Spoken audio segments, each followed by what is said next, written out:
What could have been my biggest score is actually my biggest regret in game collecting. It happened in Louisiana. I worked with a guy there who actually grew up in the area, and he was family friends with a collector who ended up passing away, unfortunately. And he offered to help the widow sell off his game collection, and he was actually a tester for Nintendo, I believe. It was such a long time ago. All this happened right when I started collecting games, and I was only collecting loose Nintendo 64 games at the time. So he goes over and gets all this video game stuff and brings it to his house, and he knew I just started collecting games, so he invited me over to take a look at it all. So I end up going to his house, and I walk in there, and it looked like a video game store threw up all over his house. There was boxes of games and consoles everywhere. Some games were loose, some were complete in box. All the consoles were complete in box, but they all had one thing in common, and that's that everything was in absolute mint condition. So my noob self goes in there and asks how much he wants for everything, and all the box games were $10 a piece, and all the loose games, which the loose ones actually came with manuals, they were $5 each. So being an N64 collector, I go over to the N64 games first, and I pick out Majora's Mask, Ocarina of Time, and a couple other ones. I don't even remember what they were now. And after I picked out a couple N64 games, I make my way over to the NES games, and there's just multiple boxes of NES games. Now at this point, I did know about stadium events, I did know about Little Samson, and I did know about Flintstone's Surprise at Dinosaur Peak, because this is the time that the Game Chasers just started their episodes, and I did make it up to the episode where they picked up their Flintstones and their Little Samson. So luckily I knew about those, and none of those were in the lot. But I didn't know about games like Panic Restaurant, Bubble Bobble 2, Power Blade 2, which wasn't even popular back then like it is now. I didn't know about Bonk's Adventure. There's so much that could have been in that lot that were all $5, and I had no idea what they were. Instead, being a noob collector, I'm like, ooh, Mega Man, I heard about that, and I grabbed all the Mega Mans he had, which was 1 through 5. I did end up getting 5, which was nice. And then I grabbed Final Fantasy, which had the map and manual, not the box or anything. But I was just picking out games that I had heard about and thinking I was doing good, but I probably left so much behind. And he was talking about how he had a TurboGrafx 16 console. Thanks, eBay. And he was talking about how he had a TurboGrafx 16 console, 3DO. I didn't even know what those were. I didn't have any interest in them because I hadn't heard about them. He did have a complete in-box Atari console that I ended up grabbing that was in beautiful shape. And finally I remember grabbing Teenage Mutant Ninja Turtles 1, 2, and 3 on NES. Again, those had the manuals as well. And all these games, that's just the tip of the iceberg. I didn't even look at stuff like Super Nintendo or games for any other console. I was mainly just focused on N64, and I thought I'd beef up my NES collection a little bit. And the guy was a tester for Nintendo, and he was also a collector, and I only have a few things left in my collection from that lot of stuff. And I have some things from that lot that he just had stacks of, like this Super Nintendo cleaning kit. He just had boxes and boxes of these. Here's another Super Nintendo cleaning kit that he had stacks of. He also had a bunch of these power plugs in the lot. And he also had stacks of system selectors, which I have a couple of those, but they're put away. But the one item I have left from that lot that I'm really happy I never got rid of is this Nintendo watch right here that has never been worn before. So this is a Nintendo employee watch that he got for working for the company. But that's it, $5 NES games with manuals in absolute mint condition, complete in box N64 games, Super Nintendo games that I didn't even look at, all so cheap. I often think if I could go back to that time, what I would offer for the entire lot that he had in his house. What could have been? And I just let it slip away. And like I said, all this happened when I first started collecting, and A deal that big has never come my way since. So I've had my entire collecting career to think about this one regret. But that's how game collecting goes. You win some, you lose some. But anyways, today we have 6 more games that we'll be adding to the collection. Let's check them out.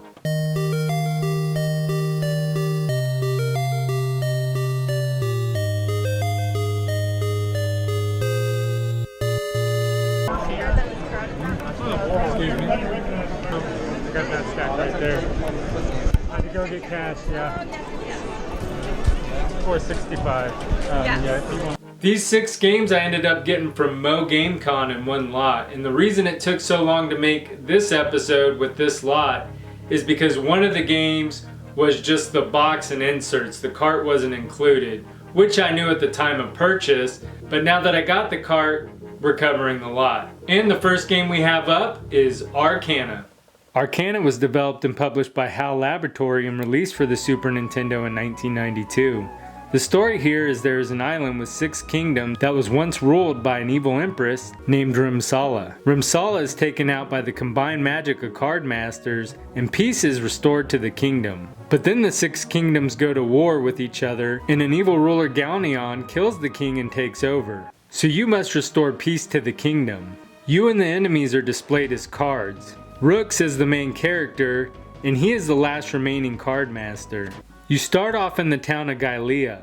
Here you can find all kinds of helpful things to help you on your quest. There's an alchemist where you can get elixirs that will increase your strength and stamina, or you can have a conversation with to pick up hints. There's an outfitter where you can buy weapons, a spirit healer that will sell you attribute cards which we'll get into, and an inn where you can rest to restore health or save your game. When you get to a dungeon to explore, you're constantly running into battles. In battle, you can attack with weapons, defend, flee, use magic, or use attribute cards. Certain attacks are limited to certain characters. You have 4 different attribute cards: wind, fire, earth, or water. The manual tells you which attribute cards are most effective against which enemies. Exploring the dungeons can be tedious, especially with the constant spawning enemies. It's really easy to get lost at first, but you have a really useful map that you can use to avoid exploring the same areas. It feels really rewarding when you find something like a treasure. If you start running low on health with any character, you can use a return ring that can be purchased in the first town to return there at any time. And you'll need to make sure you keep one on hand at all times, because if one character falls, it's game over. That can be pretty brutal, especially if you haven't saved in a while. The soundtrack in the game is really good. It helps relieve some of the monotonous gameplay. The visuals are good, but I would have liked to see a little more animation to the combat. I've played a few of these type of games before, but I couldn't get into them. However, I really enjoyed playing the game, and I'll return to it to explore it more. It's definitely not a game for everyone, but if you like these types of games, it's worth checking out. Arcana is game number 95 for the collection. And the next game up is Raiden Trad. Raiden Trad was developed by Micronix and published by Electrobrain. It ported to the SNES in 1992. This is your standard story of far into the future, aliens have invaded the Earth, and a special fighter is built to stop the invaders. Other than the story being average, the game itself is pretty average. It does excel in the graphics department with lots of detail, but the stages and enemies all look alike until you get to level 6. The weapons in the game aren't very exciting. You have red and blue weapons. Red is a fire weapon and blue is a laser. You also have missiles you can get, with one color that fires straight and the other being a homing missile. Finally, you have one type of bomb. It's just a big blast circle that takes up most of the screen. It is pretty satisfying when you build up your weapon to max power and it covers most of the screen.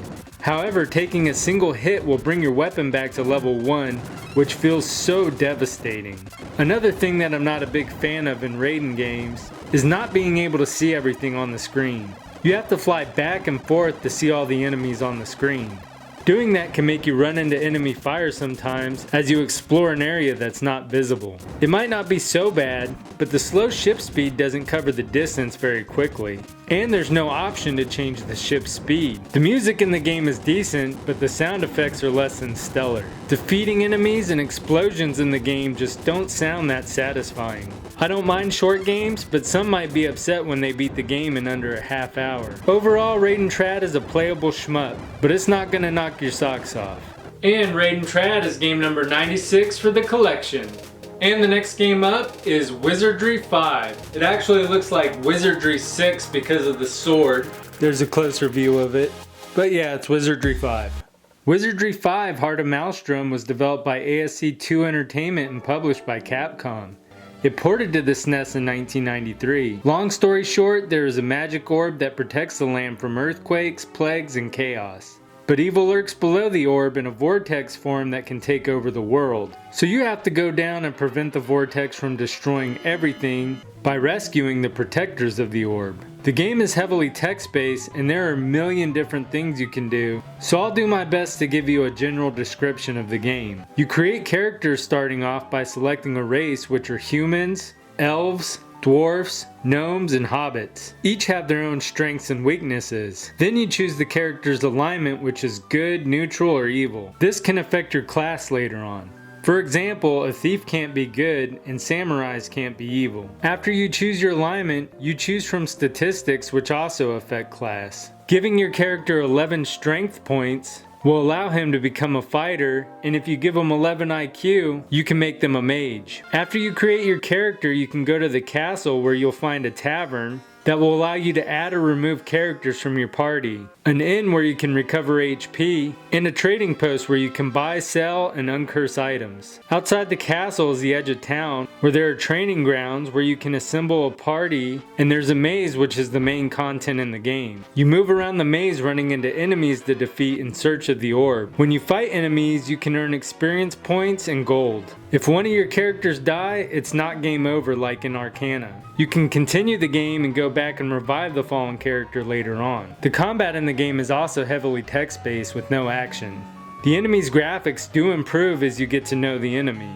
I won't give my opinion of the game because I'm not a fan of this style of game. I will say that there are some fans of the game, so if you like games like this, it may be worth checking out. Wizardry 5 Heart of Maelstrom is game number 97 for the Super NES Complete in Box Quest. And the next game up is Super Smash TV. This is like the most annoying episode I ever recorded. Stay signed out! Why do I want to sign in to look at the internet? Super Smash TV was developed by Beam Software and published by Acclaim. It ported to the Super NES in 1992. It's 1999 and all anyone cares about on TV is violence. So you play as a contestant on Smash TV where you're armed with weapons and play in closed arenas for prizes and your life. You make your way from room to room fighting waves of enemies from all directions. The controls are set up perfect. You use the D-pad to move the character and A, B, Y, and X buttons to shoot in 8 different directions. The game is absolute chaos. You have to fight enemies while keeping an eye out for cash, prizes, and power-ups, all while dodging projectiles and avoiding mines. There are 3 difficulty levels, from easy to hard, but I didn't notice much of a difference between them. And if you play on easy mode, you're done after you fight the final boss in the first world. You have to at least play on the normal mode to move on. If you die or beat a final boss, you collect your final prizes from the game show. Yep, you're risking your life for toasters and VCRs. The visuals look great and it's surprising how the game lacks any slowdown with so much going on the screen. The music is good and the sound effects are pretty satisfying. The game has a 2-player option which I'd like to try sometime, because playing by yourself is super difficult. Overall, Super Smash TV is a fun game, and I'd recommend giving it a try if you get the chance. My final thought on the game? I'd buy that for $1. Super Smash TV is game number 98 for the SNES Quest. Next up we have Beavis and Butthead. MTV's Beavis and Butthead was developed by Real Time Associates and published by Viacom. It released for the Super Nintendo in 1994. The story here is Beavis and Butthead are watching TV when they see a commercial for a GWAR concert. They don't have the money, so they get the idea to go around and take a picture of themselves doing cool stuff in hopes that the pictures will get them into the GWAR concert for free. There are 5 total levels in the game. Each one is pretty long, with many levels to make up the entire level. It's a nice setup though, because when you drain your health bar, You start back at the beginning of the mini level rather than having to repeat the entire level. The visuals do a great job representing the show. The music in the game is good too, but it has limited tracks and repeats itself over and over. At least it's not bad. The controls are a little slow, and it's almost like you have to predict when an enemy is gonna pop out. It's not anything that ruins the game though, it just takes some time getting used to. I did run into one strange issue when playing the game, where it completely froze and I had to reset the console. When you finish a level, you take a picture. The directional buttons and A, B, Y, and X buttons change the faces of Beavis and Butthead before you snap the picture. The game isn't bad. I had some fun playing it and I'll probably play some more of it soon. Beavis and Butthead is game number 99 for the collection. Last and definitely not least is Paladins Quest. And I don't know what it is. I've never been able to get in the follow the leader type RPG games, but I ended up getting so into this game that I played all the way through it. And it's Thursday now. Normally I have the episode finished recording and edited by Monday, so I'm falling way behind because I ended up playing this game so long. Paladins Quest was developed by Copia System and published by Enix. It released for the Super Nintendo in 1993. The story starts out with the main character Chesney attending a magic school when he's dared to activate an ancient machine. He activates the machine Delgrin and it destroys the school. Now he must defeat Delgrin before he destroys the whole world. Whoops. So here's yet another RPG for this episode. Out of the ones we played, I enjoyed this one the most. One of the things I like most in the game is it directs you where to go. I can't stand popping in an RPG to figure out where to go with constantly spawning battles. The graphics are bright and cartoony, and it's mixed with some serious but excellent music. So it's strange, but it works. You unlock different characters for your party as you make your way through the game. Each has their own strength, weapons, and abilities. So it's fun messing around with all the abilities, and it keeps the game from getting too monotonous or boring. You'll come across a lot of different towns where you can upgrade armor and weapons, learn spells, or save your game. The controls are really simple to use. You just push in the direction of the action you want to take. It does get a little frustrating in the game when you're trying to save and turn it off, but as you track across the land to get to a town to get to an inn and save the game, you keep running into enemies that you have to battle. There is a run option, but you can't always run away from the enemies. Other than that, I really enjoyed playing Paladins Quest. It's the first RPG of this sort that I've actually played all the way through and beat. It's definitely a game worth checking out if you like RPGs. Paladins Quest is game number 100 for the collection, and I found this lot of 6 games for $465 at No Game Con. But Beavis and Butthead was missing the cart. And I found the Beavis and Butthead cart for $25 at Retro Rick's Gamepoint in Conway, Arkansas, bringing our total up to $490. And at $490, that brings our total up to $18,393 for the Super Nintendo Complete in Box Quest. Let's get these games on the shelf.